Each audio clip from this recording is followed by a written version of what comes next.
Hello guys, I am back finally to review Impact from the 24th of June. First off, I'd like to just say, sorry, I have not been around for a couple of weeks now, and it's in part I was busy, but it's mainly because of this fucking thing. My mic kept making this divvy sound on the track. Well, anyway, enough of that.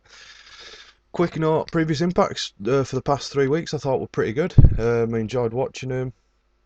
I'm not going to talk about much because I've kind of missed the boat on it, so let's get on to this one. Anyway, tonight's Impact, we had Hogan and Abyss opening in a promo. Hogan calls out Abyss, Abyss comes out. Abyss, it's a great promo. When you take Abyss in the spazzy character that he was doing, he seemed pathetic. If you take Abyss and put him in the role, the character that he's supposed to play, the monster, the ass kicker, the slightly evil kind of character, his promos are great. And it's beyond time that TNA actually woke up and realised that this is the direction they needed to be going with Abyss all along.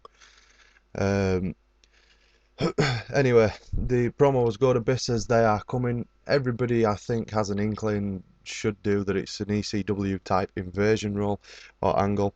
Here's the thing on that as well. I know that WWE have run an NXT angle. Now, here's my thoughts on this. Impact tape sometimes 4 shows in a week, so that's a month's worth of impacts in a week. With it being a tape show, people know what's going to happen on these impacts. I think the NXT angle was actually a direct steal from TNA, and I think it because it's been rumoured for months, not just weeks, that ECW were going to invade TNA. Everybody knew that when Dreamer's 90-day no compete clause was up, he was going to TNA, so it's another, ECW angle is coming. And then you get the spoilers of a month's worth of shows in a week. Now, WWE can put on live Raws like that and change the format or do whatever they want. So I think the NXT angle was in a direct reaction to the ECW invasion that TNA had planned.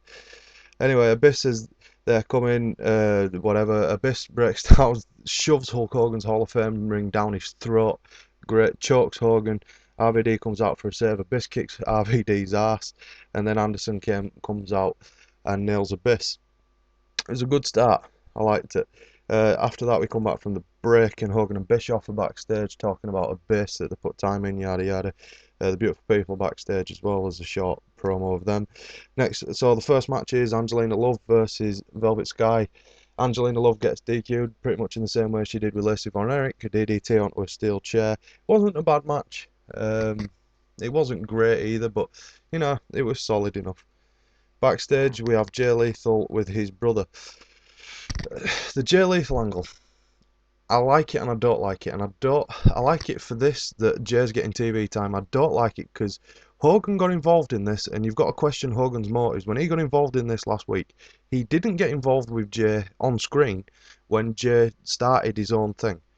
Only when Jay was over, more over, should I say, and getting more TV time, did Hogan start interfering in the Jay Lethal character. Now, he's trying to do this nicey nice shit that he did with Abyss. Now, this failed with Abyss. Why would he try and do this again with Jay Lethal? It failed so much that they had to go back to the old Abyss, the heel Abyss, because everybody didn't take to it. And I like the Jay angle with the I'm just a hometown boy. I think they can overdo it. I think they're starting to overdo it. We only need to hear it a couple of times about Jay Lethal's mum, his brother, and and all this. We don't need to hear it every other Impact because then it just becomes sickening and it's just overkill, and it just becomes a really, really cringy storyline where you just think, just shut up. But yeah, that's not Jay's fault. Nash and Young backstage. Short of it, Nash says he has to distance himself from Scott Hall, disbands the band. Matt Morgan is out. Next, he claims that he doesn't sweat Hernandez, and Hernandez is in Mexico. Homicide attacks Matt Morgan from behind. Morgan ends up carbon footprinting Homicide's head into the ring post, and yeah, that's pretty much it. Next match is Kaz and Jay Lethal. Good match. Enjoyed it, like you'd expect from these two.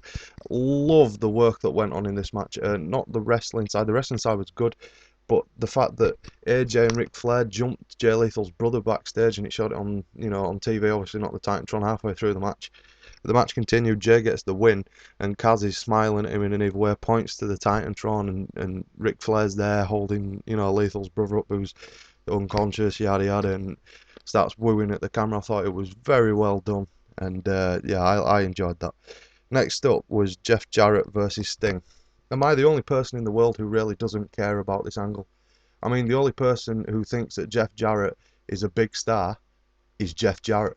I like Jeff for what he did making TNA and all the other stuff, but seriously, Jeff, you need to get off this ego trip where you think that you're on a par with Stone Cold Steve Austin, because you seriously are not. You have no charisma on the mic.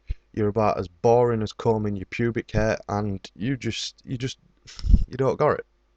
Simple as. Sting, I'm loving what they're doing with Sting. Nobody does that role better than Sting. Nobody. At first, when this came out, I thought, well, they're not going to have a match. It's pretty simple, they're not going to have a match. There's going to be some kind of swerve. And then when it pointed up to the rafters, every time they do this rafter thing with Sting entrance, I thought it was an entrance when it first happened. I just think, how much TV time is this taking up? You've only got 2 hours. The commercials in America are ridiculous, so that's eating more time. Do you really need a big, you know, gantry entrance? But it worked out, and it was another well done segment. It was a fake Sting where Jeff Jarrett went to beat him up. He rolled the fake Sting, ended up back in the ring where Sting was. Sting chokes, the proper Sting chokes out Jeff Jarrett with a baseball bat. That's it, very well done. Next up was Kurt versus Wolf. Great match, as you expect from these two. Wolf working the Chelsea's been domineering over Chelsea line, which is pretty good. It's pretty predictable, though. I think it's been done God knows how many times. But anyway, it was a good match. Kurt gets the win in this. Next we have Doug Williams in the ring. Sorry, Douglas. William in the ring, talking about Brian Kendrick. Brian Kendrick comes out. Kendrick's playing this like hippie role, which I'm a bit so-so about. All this pineal gland shit, whatever that is. Anyway, Kendrick lets Williams know that he has a match, Ultimate X match at Victory Road. If there were 2 people, I like Kendrick and Williams, but if there were 2 people that I would say don't put in an Ultimate X match, it would be Kendrick and Williams. Anyway, this Ultimate X match can also be won by submission. What is the point in having an Ultimate X if it can be won by submission? Baffling. And then there's a bit backstage talking about they are coming. Again, ECW inversion. Love it. Then it's Bear Money versus Inking. This match was good because prior to this match, Jesse Neal was jumped. So basically, it was a handicap 2-on-1. Bear Money against Shannon Moore for the most of it, which was good because Jesse Neal didn't get involved. Jesse Neal's balls. Jesse Neal got involved a bit at the end, but it would only to get pinned, which I enjoyed. It's a shame they didn't really kick his ass. Guns on commentary was quality again. Motor City Machine Guns.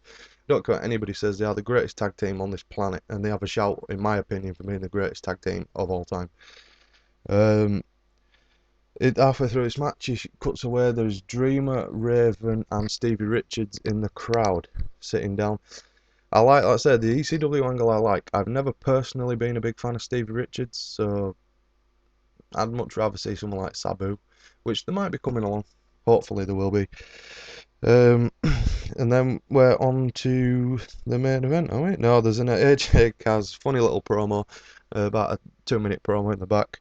Them two were pretty good in a promo, you know, it makes me laugh. Where Kaz were on about AJ playing with himself because he got an action figure. Yeah, it's pretty funny. Main event, Anderson versus Abyss. I ain't got that much time. I wouldn't even say this was average. I'd say it was a pretty poor match, especially because it was main event. It was a no DQ match. Anyway, past the match, it ended where Abyss chokeslams Anderson off the stage, pretty much the same as he did with Jeff the week before.